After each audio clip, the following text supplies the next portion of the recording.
Praise lord. ప్రభువైన యేసు నామములో అందరికీ వందనములు. ఈ దినము హబక్కూకు గ్రంథం 3వ అధ్యాయం 2వ వచనం.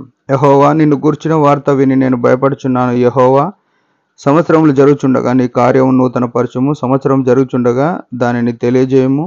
కోపించుచునే వాత్సల్యమును జ్ఞాపకమునకు తెచ్చుకొను.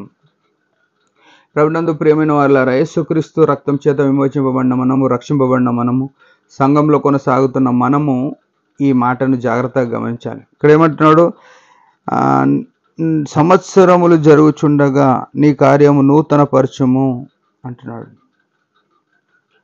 సంవత్సరాలు జరుగుతున్నాయి మన జీవితంలో సంవత్సరం జరిగిపోతున్నాయి. దేవుని కార్యమును నూతన పరచుమని ఈయన మాట్లాడుతున్నాడు.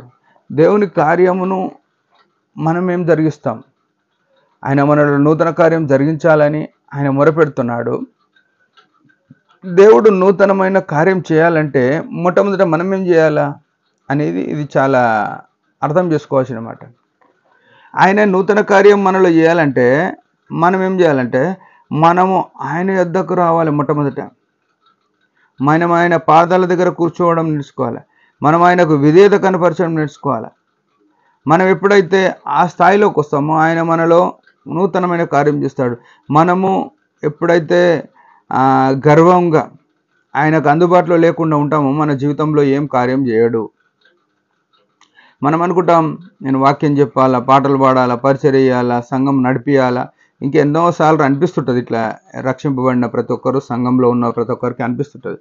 కానీ అవన్నీ చేయాలంటే ఏం చేయాలి? మొట్టమొదట దేవుని మందిరాన్ని మనం గణపరిచేవారమై ఉండాలి. దేవుని వాక్యాన్ని మనం గణపరిచేవారమై ఉండాలి. గణపరచడం మాత్రమే కాదు, వాక్యానికి విధేయత చూపాలి.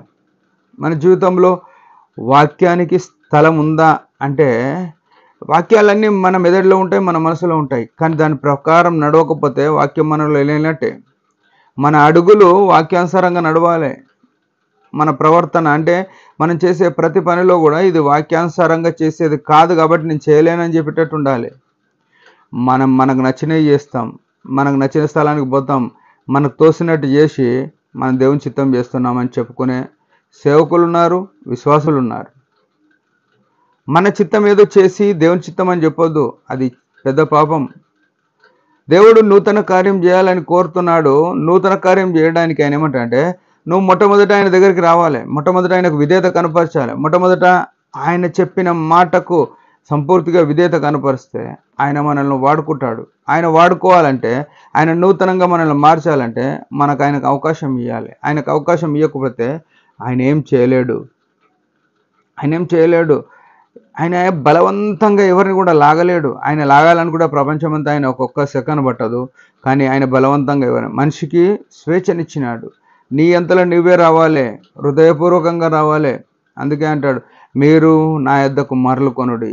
మీరు నా యొద్దకు మరలితే నేను మీ యొద్దకు మరలుతా అంటని చెప్పినాడు బైబిల్లో. ప్రియమైన వాళ్ళారా, మనం ఎంతవరకు ఆయనకు విధేయత కనపరుస్తున్నాం అనేది ప్రాముఖ్యమైన విషయం. ఆయన నూతన కార్యం చేయడానికి ఎల్లప్పుడూ సిద్ధంగా ఉన్నాడు. నూతన కార్యం అంటే ఏంది? మొట్టమొదట మళ్ళొకసారి ఆ మాట, నూతన కార్యము మనకు తెలుసా అని ఆలోచన చేస్తే, ఆయన నూతన కార్యం ఏంటంటే ఆయన వలె పాత స్థితి నుంచి మనం నూతనంగా నవీన స్వభావం ధరించుకోవాలి అని రాయబడింది. మన పాత స్థితి అంటే శరీర సంబంధమైన ఆలోచనలు, క్రియలు, ఊహలు, తలంపులు పాతిపెట్టబడి నూతనమైందంటే యేసు వలెనే. యేసే నిత్య నూతనము, యేసుక్రీస్తు కార్యాలయ నిత్య నూతనము. ఆయన వలె మనం మారి ఆయనలాగా మనం జీవించడం బడే అది మన జీవితంలో నూతనమైన క్రియ.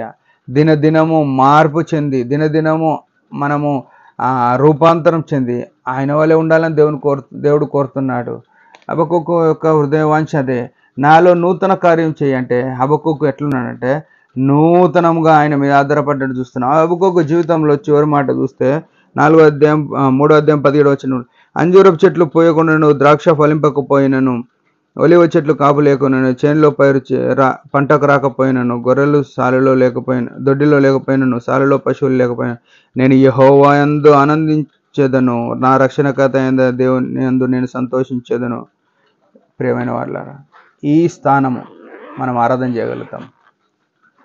మనం ఈ స్థాయిలో ఉండి ఆరాధన చేస్తున్నాం. ఏం లేకపోయినా ఆయన ఆరాధన చేసినప్పుడు నూతనమైన స్థితి. అన్ని కలిగి ఉన్నప్పుడు ఆరాధన చేసుడు అది పాత స్థితి. మనం ఎట్లున్నామో పరిశీలించుకొని దేవుని ఆరాధన చేద్దాం. దేవుడి మాట దీవించును గాక. చిన్న ఆరాధన. పరమ తండ్రి యేసు ప్రభు నామములో వందనాలు, రక్షించుకున్నారు, అందుకై స్తోత్రములు. తండ్రి, మా జీవితంలో మేము హబక్కూకు వలె ఏం లేకపోయినా నేను గణపరిచే స్థితిలో ఉంచుతూ ఉన్నాను. దాన్ని బట్టి స్థుతిస్తూ ఉన్న జీవితంలో అదే రీతిలో కొనసాగుట కృప దయచేస్తారని నమ్మిస్తూ యేసు నామములో ప్రార్థించి స్తుతించి అడుగు పెడుకుంటున్నాం తండ్రి. ఆమేన్. మీరందరి పరిచర్య గురించి భారంగా ప్రార్థన చేయండి. Praise the lord.